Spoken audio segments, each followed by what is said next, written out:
5 seconds. Start. Madam Deputy Chairman, I write to support the bill which has been moved by the Honorable Minister of State in the Ministry of Home Affairs. This bill incorporates certain sentiments which the country holds so dear as far as the office of President is concerned,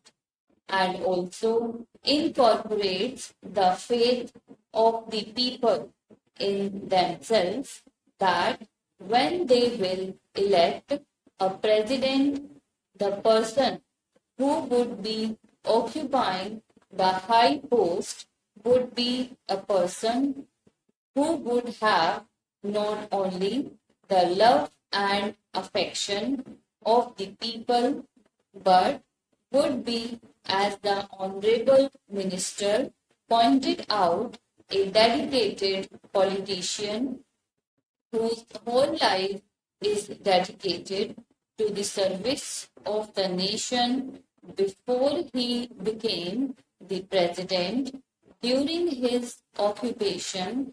of the office of president, and even after he retired from that office. It is this confidence of the people in themselves and the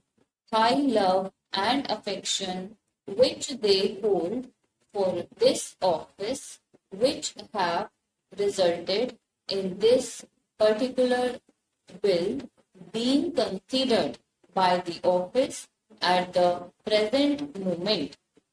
The Honorable Minister has pointed out that the President who has just retired has fulfilled all the requirements which are the basis of this particular measure, and the measure which was passed in 2001. I wish that he had mentioned the last Governor General also, to whom both the measures apply. Whether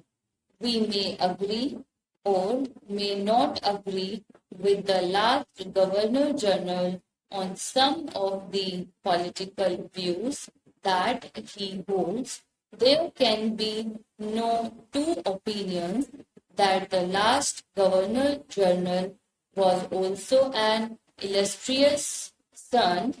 and an illustrious son of this country,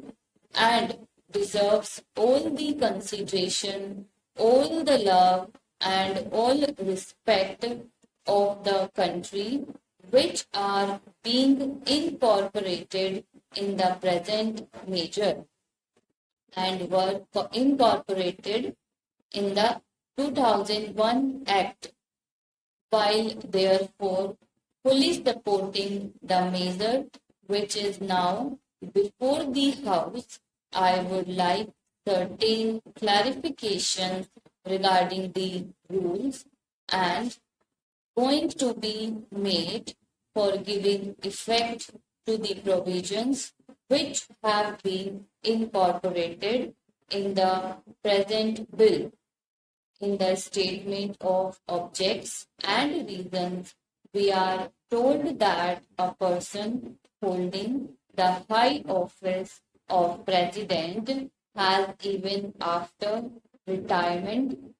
many public call on him, and it is therefore considered desirable to provide him with secretarial staff. It is further stated that the bill provides for a staff which may be engaged for the president. The staff might be appointed for him, and office space might be provided for him. It is because of this that certain misgivings have arisen in the minds of some of the members, and they want it to be made perfectly clear that the staff will be appointed not only for the ex-president but will be appointed by the ex-president, and it will be his wishes and his desires that will be taken into account when a particular person is being appointed. Also, regarding the office which is engaged for him, his wishes should be taken into account so that